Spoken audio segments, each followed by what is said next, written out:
Me llamo Mercedes, tengo 72 años, y durante mucho tiempo creí que mi familia era lo único que me quedaba en este mundo después de que enviudé hace 5 años.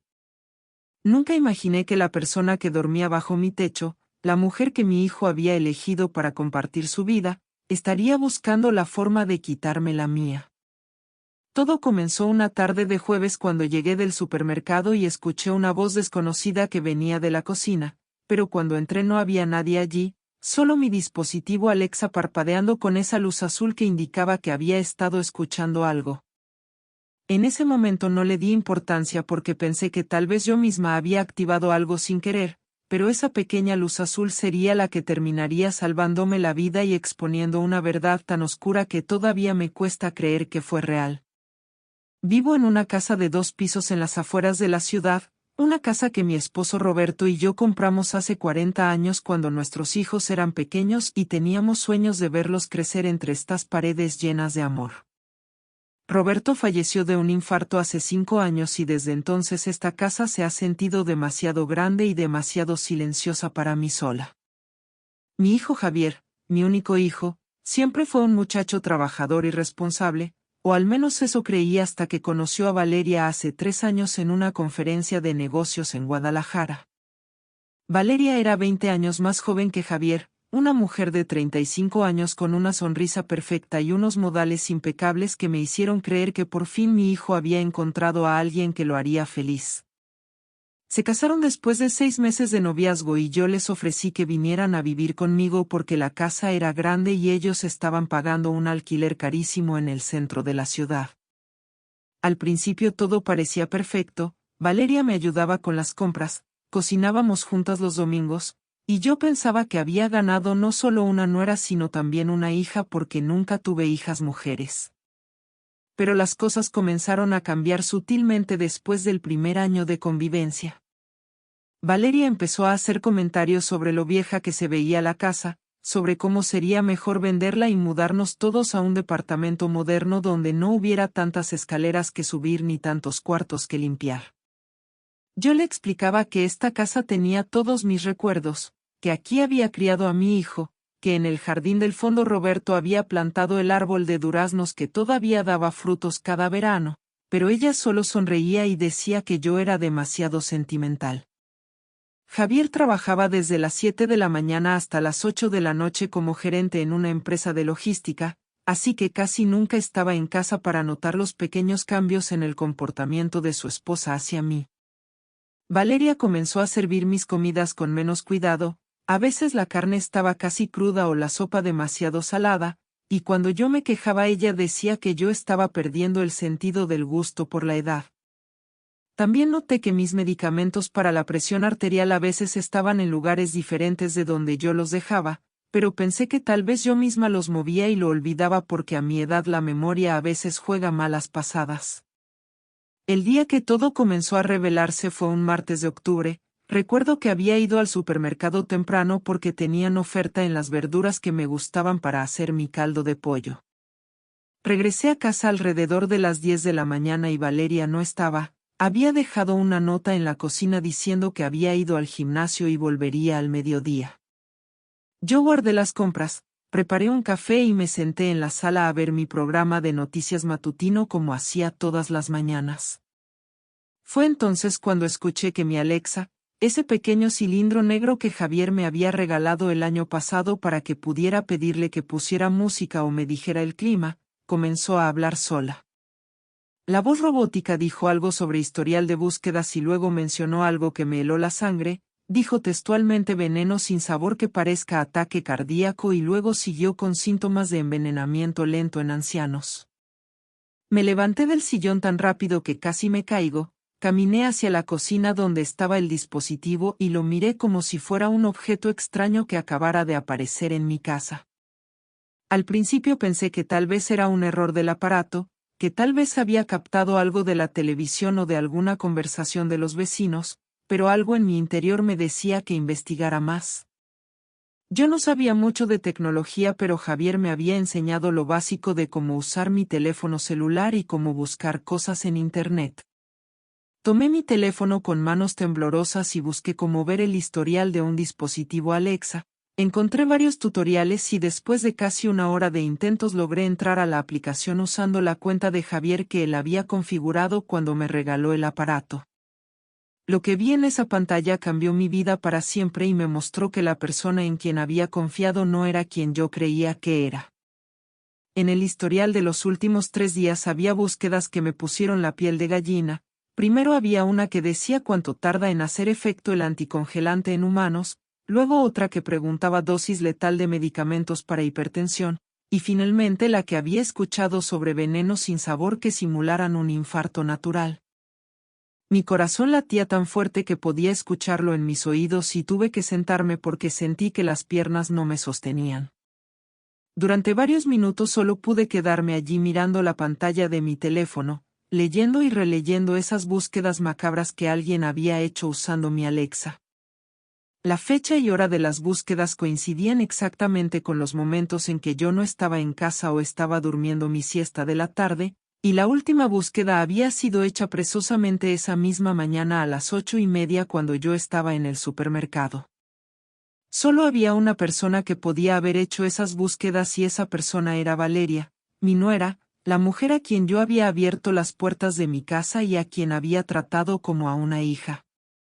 Las piezas comenzaron a encajar en mi mente como un rompecabezas terrible, los malestares estomacales que había tenido las últimas semanas, el dolor de cabeza constante que los doctores no podían explicar, la fatiga extrema que yo atribuía a mi edad pero que era más intensa de lo normal. Pero antes de continuar quiero pedirte algo muy especial, suscríbete a este canal y deja tu like porque esto me ayuda muchísimo a seguir compartiendo estas historias. Y comenta aquí abajo desde qué ciudad nos estás viendo porque me encanta saber dónde están. Ahora continuemos. Después del shock inicial supe que tenía que ser muy cuidadosa con lo que hacía a continuación porque si Valeria sospechaba que yo había descubierto sus planes podría acelerar sus acciones o peor aún encontrar una forma de hacerlo parecer un accidente sin dejar rastros. Tomé capturas de pantalla de todas las búsquedas en el historial de Alexa y las guardé en una carpeta oculta en mi teléfono. Luego busqué en internet cómo hacer una copia de seguridad y seguí las instrucciones para enviarme esas imágenes a mi correo electrónico por si acaso algo le pasaba a mi teléfono. Miré el reloj y vi que eran las 11:20. Valeria había dicho que volvería al mediodía así que tenía apenas 40 minutos para pensar en un plan. Mi primera reacción fue llamar a Javier inmediatamente y contarle todo, pero luego me di cuenta de que él probablemente no me creería sin pruebas más contundentes. Después de todo, Valeria era su esposa y probablemente pensaría que yo estaba inventando cosas por celos o por senilidad. Necesitaba más evidencia, necesitaba algo que fuera irrefutable y que demostrara sin lugar a dudas que Valeria estaba planeando mi muerte. Recordé que había visto en las noticias casos donde las personas instalaban cámaras ocultas en sus casas para descubrir robos o infidelidades, y pensé que eso era exactamente lo que necesitaba hacer. Tomé mi cartera, salí de la casa con la excusa de que había olvidado comprar pan en el supermercado y conduje hasta un centro comercial que estaba a 20 minutos de distancia. Allí encontré una tienda de electrónicos donde un joven muy amable me ayudó a elegir 3 cámaras pequeñas con detección de movimiento que podían grabar video y audio. Me explicó que eran muy fáciles de instalar y que podía verlas desde mi teléfono usando una aplicación. Pagué con mi tarjeta de crédito personal que Valeria no conocía porque yo siempre manejaba mis propias finanzas y regresé a casa justo cuando Valeria estaba llegando del gimnasio. Ella entró a la casa con su bolsa deportiva al hombro, el cabello recogido en una coleta y esa sonrisa que ahora me parecía falsa y calculadora. «Buenos días, Mercedes», me dijo con esa voz dulce que usaba cuando Javier estaba cerca. «¿Cómo estuvo tu mañana?». Yo respondí con la misma naturalidad que pude reunir diciéndole que había ido al supermercado y luego había dado una vuelta por el centro comercial para mirar tiendas. Ella asintió sin mucho interés y subió directamente a su habitación para ducharse. Yo aproveché ese momento para esconder las cámaras que había comprado en diferentes lugares estratégicos de la casa, coloqué una en la cocina disimulada entre los frascos de especias en el estante, otra en la sala detrás de un portarretratos que teníamos en la repisa, y la tercera en el pasillo del segundo piso donde estaba mi habitación. Descargué la aplicación en mi teléfono siguiendo las instrucciones que venían en la caja y en menos de media hora tenía todo funcionando perfectamente. Los siguientes días fueron los más difíciles de mi vida porque tenía que actuar como si nada hubiera pasado mientras vigilaba cada movimiento de Valeria a través de las cámaras. Comencé a fingir que me sentía más enferma de lo usual, me quejaba de mareos y de fatiga extrema, y Valeria mostraba una preocupación que ahora sé que era completamente falsa. Ella me preparaba tés y me traía mis medicamentos con un vaso de agua, pero yo había comenzado a tirar discretamente las pastillas y a vaciar los tés en las plantas cuando ella no me veía. También empecé a revisar mi comida antes de comerla, y más de una vez noté que mi plato tenía un sabor extraño o amargo que no debería estar allí. Una noche mientras cenábamos los tres juntos, Javier mencionó que un compañero de trabajo había muerto repentinamente de un ataque al corazón a los 60 años y Valeria dijo algo que me pareció escalofriante. Dijo que a esa edad el corazón simplemente se cansa y que era algo natural e imposible de prevenir. El cuarto día después de instalar las cámaras finalmente capturé lo que necesitaba. Yo había salido de la casa temprano en la mañana diciéndole a Valeria que tenía cita con mi doctor, pero en realidad me quedé esperando en mi auto estacionado a 2 cuadras de distancia mientras revisaba las cámaras desde mi teléfono. Vi cómo Valeria entraba a mi habitación alrededor de las 9 de la mañana, se dirigía directamente a mi mesa de noche donde yo guardaba mis medicamentos y tomaba el frasco de pastillas para la presión. La vi abrir el frasco, sacar todas las pastillas y reemplazarlas con otras que sacó del bolsillo de su bata. Las nuevas pastillas eran idénticas en forma y color pero obviamente no eran las mismas. Luego la vi ir a la cocina, abrir el refrigerador y sacar mi botella de jugo de naranja, la que yo tomaba todas las mañanas con mi desayuno, y verter dentro un líquido transparente de una botellita pequeña que guardaba en el bolsillo. Mi cuerpo entero temblaba mientras veía esas imágenes, pero sabía que tenía que mantener la calma y seguir reuniendo evidencia. Esa misma tarde, cuando Valeria salió a hacer sus compras semanales, aproveché para revisar su habitación buscando más pruebas de lo que estaba haciendo. Encontré escondido en el fondo de su closet, detrás de una caja de zapatos, un pequeño estuche de maquillaje que contenía varias botellitas con líquido sin etiqueta y un paquete de pastillas que no reconocí. Tomé fotos de todo sin mover nada de su lugar porque no quería que ella sospechara que yo había descubierto su escondite. También revisé su computadora portátil que había dejado encendida sobre la cama y encontré en su historial de navegación más búsquedas relacionadas con venenos, síntomas de intoxicación crónica, y lo más perturbador de todo, había estado investigando sobre testamentos y herencias, específicamente sobre cuánto tiempo tomaba procesar una herencia cuando el fallecido no dejaba testamento escrito. Mi casa valía bastante dinero porque estaba en una zona que se había revalorizado mucho en los últimos años, y Javier era mi único heredero directo, lo que significaba que si yo moría todo pasaría automáticamente a él y por ende a su esposa también. Con toda esta evidencia acumulada sabía que era momento de actuar, pero tenía que hacerlo de manera inteligente. No podía simplemente confrontar a Valeria porque ella negaría todo y destruiría las pruebas. Tampoco podía hablar primero con Javier porque existía la posibilidad, aunque remota, de que él estuviera involucrado o que ella lo manipulara para que no me creyera. Decidí que lo mejor era ir directamente a la policía y presentar toda la evidencia que había reunido. Esa noche esperé a que tanto Javier como Valeria se durmieran, salí silenciosamente de la casa y conduje hasta la estación de policía más cercana, que estaba abierta las 24 horas. Allí me recibió una oficial joven llamada Gabriela Moreno que al principio pareció un poco escéptica cuando le conté mi historia. Probablemente pensó que era una anciana paranoica con demasiada imaginación, pero cuando le mostré las capturas de pantalla del historial de Alexa, los videos de las cámaras ocultas mostrando a Valeria alterando mis medicamentos y mi jugo, y las fotos de las sustancias escondidas en su habitación, su expresión cambió completamente. La oficial Moreno llamó a su supervisor, un detective de más edad llamado Ricardo Fuentes que tenía 20 años de experiencia en casos de intento de homicidio. El detective revisó toda mi evidencia meticulosamente durante casi 2 horas, tomó notas detalladas y me hizo muchas preguntas sobre mi relación con Valeria, sobre cambios en mi salud reciente, y sobre la situación financiera de la familia. Luego me explicó que lo que yo había documentado era suficiente para abrir una investigación formal y potencialmente arrestar a Valeria, pero que necesitaban hacer algunas cosas primero. Me pidió que dejara las botellitas y las pastillas que había fotografiado exactamente donde estaban para que pudieran obtener una orden de cateo y recolectar la evidencia de manera oficial. También me pidió que me hiciera análisis de sangre inmediatamente para verificar si había sustancias tóxicas en mi organismo. Esa misma noche me llevaron a un hospital donde me sacaron varias muestras de sangre y orina que serían analizadas en el laboratorio forense de la policía. Antes de continuar, dime en los comentarios si tú habrías hecho lo mismo que Mercedes, porque me encanta leer sus opiniones, y no te vayas porque lo que viene ahora te sorprenderá.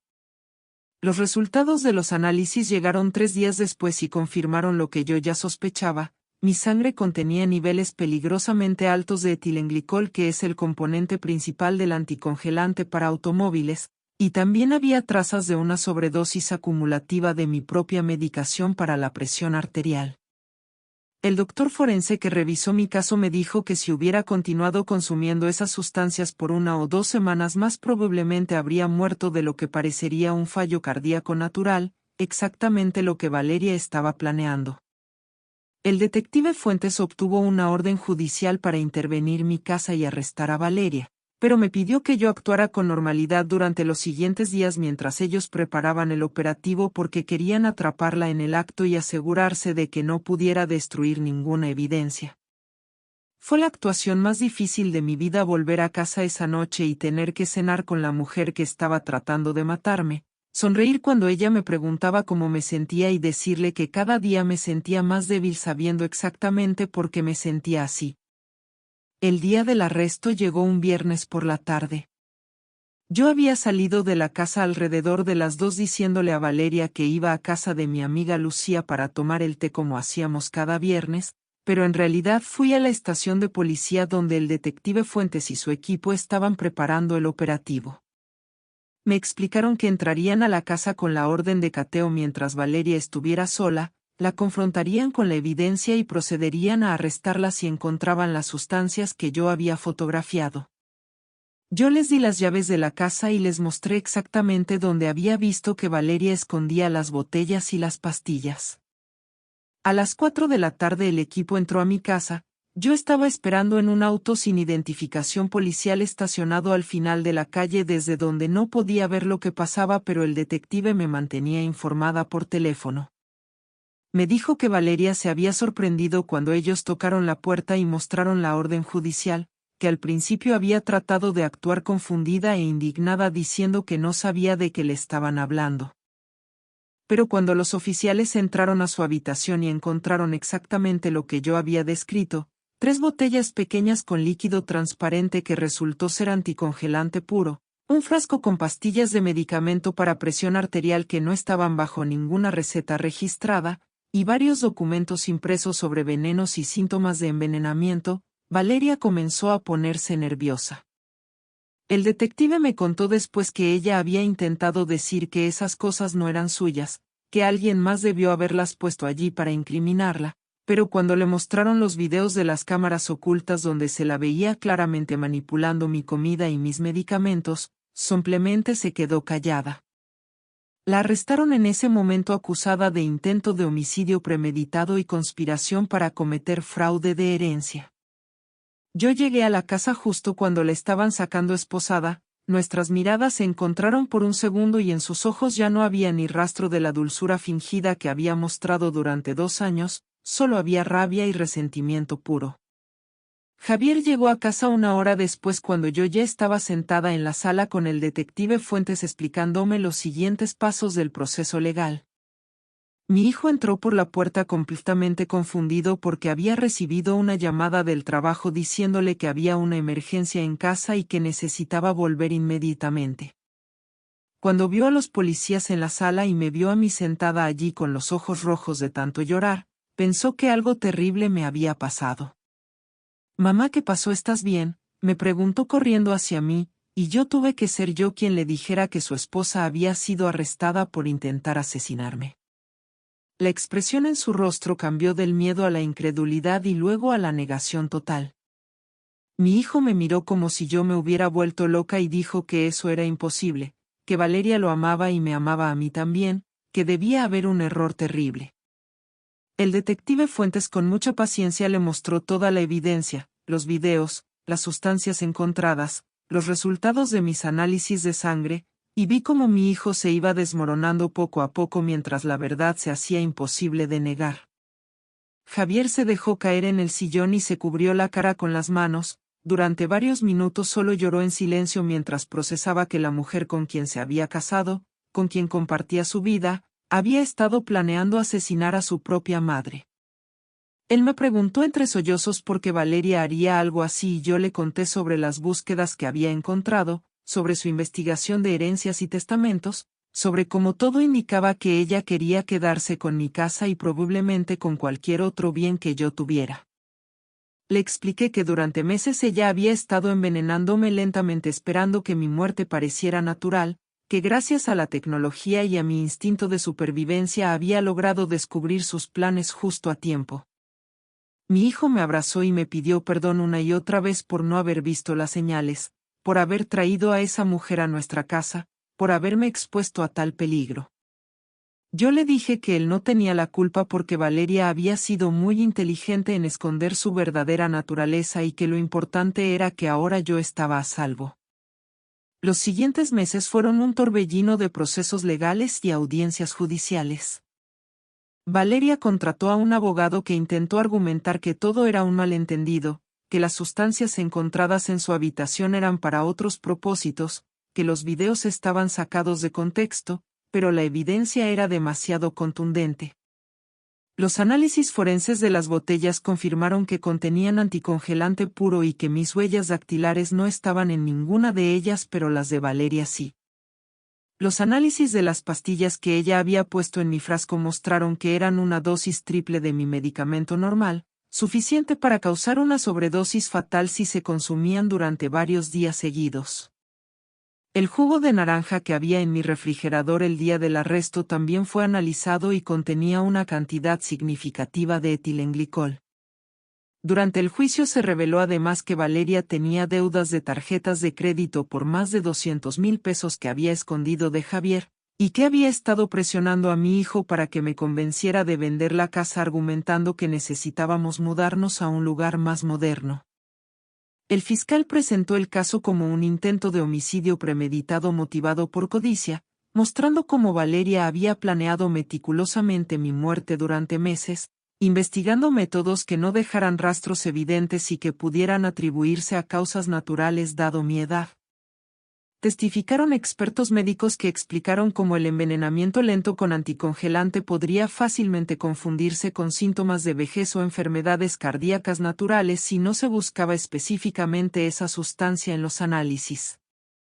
También testificó la oficial Gabriela Moreno, quien había sido la primera en tomarme en serio cuando fui a la estación de policía esa noche, y ella describió mi valentía al investigar por mi cuenta y reunir evidencia a pesar del peligro en que me ponía.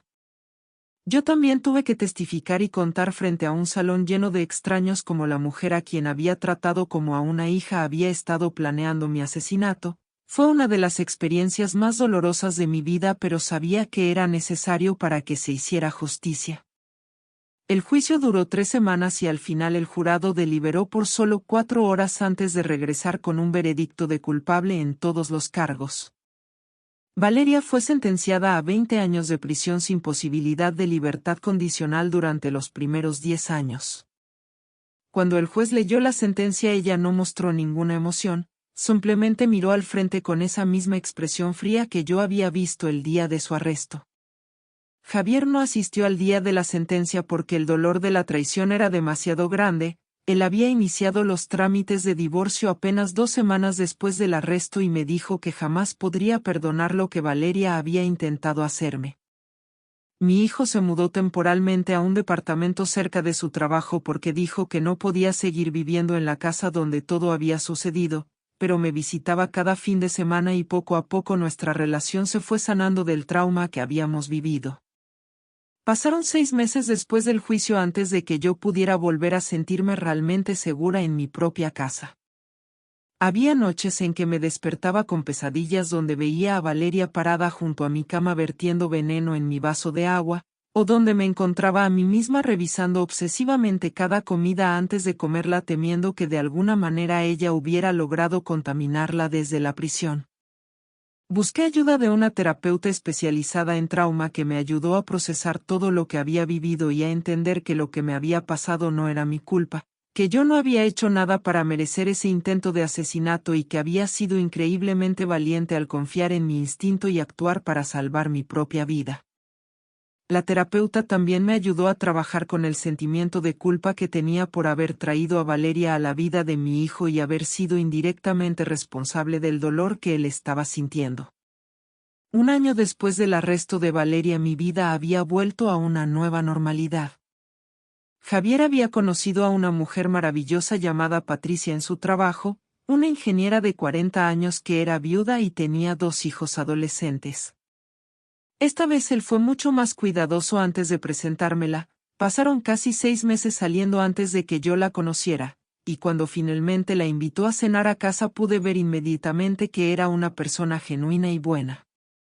Patricia me trató con respeto pero sin esa dulzura excesiva y falsa que Valeria había mostrado, me hizo preguntas reales sobre mi vida y mis intereses, y noté que genuinamente escuchaba mis respuestas. Con el tiempo ella y yo desarrollamos una relación de amistad honesta y cuando Javier me dijo que estaba pensando en pedirle matrimonio yo le di mi bendición de todo corazón. Mi caso se volvió bastante conocido en la ciudad y varios medios de comunicación locales escribieron artículos sobre la mujer de 70 años que había usado tecnología para descubrir que su nuera intentaba asesinarla.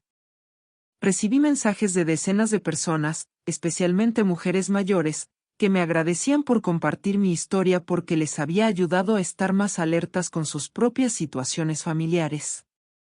Una mujer de 65 años me escribió diciendo que después de leer sobre mi caso había comenzado a prestar más atención a su yerno y había descubierto que él estaba robándole dinero de su cuenta bancaria. Otra me contó que mi historia la había inspirado a instalar cámaras en su casa y había descubierto que su cuidadora la estaba maltratando cuando sus hijos no estaban presentes. Me di cuenta de que al compartir mi experiencia estaba ayudando a otras personas a protegerse y eso le dio un nuevo propósito a todo el dolor que había vivido. Decidí usar el dispositivo Alexa que había salvado mi vida de una manera más positiva, ahora lo usaba para escuchar audiolibros, para poner música cuando me sentía sola, y hasta para hacer videollamadas con mis amigas que habían aprendido a usar la tecnología durante la pandemia. Le pedí a Javier que me enseñara más sobre tecnología y aprendí a usar redes sociales, a hacer compras en línea, y hasta abrí un pequeño blog donde escribía sobre mi experiencia y sobre la importancia de que las personas mayores no seamos ignoradas o consideradas indefensas. Descubrí que había toda una comunidad de adultos mayores en Internet que compartían historias similares de abuso, negligencia o explotación por parte de familiares, y comencé a participar activamente en foros y grupos de apoyo donde podíamos ayudarnos mutuamente. El detective Fuentes me visitó algunos meses después del juicio para contarme que mi caso había sido usado como ejemplo en entrenamientos policiales sobre cómo tomar en serio las denuncias de personas mayores y cómo la tecnología doméstica podía ser una herramienta valiosa para descubrir crímenes. Me dijo que gracias a mi caso habían revisado otros reportes de muertes súbitas de ancianos que inicialmente se habían clasificado como naturales pero que ahora estaban siendo reinvestigadas bajo la sospecha de envenenamiento. Me explicó que muchas veces los crímenes contra personas mayores no son investigados apropiadamente porque se asume que cualquier muerte después de cierta edad es natural, pero que mi caso había demostrado que es crucial revisar cuidadosamente las circunstancias incluso cuando la víctima es anciana. Hoy mientras escribo esto han pasado 2 años desde que descubrí el historial de búsquedas de Valeria en mi Alexa, 2 años desde que mi vida cambió para siempre y aprendí que la familia no siempre es sinónimo de seguridad. Mi salud se recuperó completamente después de meses de tratamiento para eliminar las toxinas que Valeria había estado poniéndome, y los doctores me dijeron que tuve mucha suerte de haber descubierto el envenenamiento cuando lo hice porque unas semanas más y el daño a mis órganos habría sido irreversible. Javier se casó con Patricia el año pasado en una ceremonia pequeña e íntima en el jardín de mi casa bajo el árbol de duraznos que Roberto plantó hace décadas, y ahora tengo 2 nietos adolescentes maravillosos que me visitan seguido y me enseñan sobre música y películas que yo nunca habría descubierto por mi cuenta. He aprendido que la edad no significa que debamos ser víctimas, que tenemos derecho a estar alertas y a cuestionar cuando algo no se siente bien, y que la tecnología que a veces nos parece intimidante puede ser nuestra mejor aliada. Aprendí que el amor verdadero no duele, no manipula, y no busca aprovecharse de la vulnerabilidad de otros. Aprendí que está bien desconfiar cuando nuestro instinto nos dice que algo está mal, incluso si esa desconfianza es hacia alguien de nuestra propia familia. Y más importante que todo, aprendí que nunca es demasiado tarde para defendernos, para buscar justicia, y para reconstruir nuestras vidas después de una traición. La casa que una vez se sintió contaminada por la presencia de Valeria ahora vuelve a ser mi refugio seguro, lleno del amor de Javier y Patricia, de las risas de mis nietos, y de las memorias de Roberto que nunca me abandonaron. Todavía tengo las cámaras de seguridad instaladas, pero ahora las uso solo para sentirme más tranquila cuando estoy sola, y mi Alexa sigue en la cocina siendo mi compañera diaria para escuchar las noticias y la música que me gusta. A veces cuando paso junto al dispositivo le digo en voz alta gracias por salvarme la vida, y aunque sé que es solo una máquina sin conciencia, me gusta pensar que de alguna manera la tecnología y mi propio coraje se unieron para darme una segunda oportunidad. Ahora dime en los comentarios qué te pareció esta historia y desde qué ciudad nos estás viendo, y si tú también crees que Mercedes hizo lo correcto al investigar por su cuenta antes de acusar a su nuera. No olvides suscribirte y darle like porque estas historias necesitan ser contadas. Nos vemos en la próxima historia.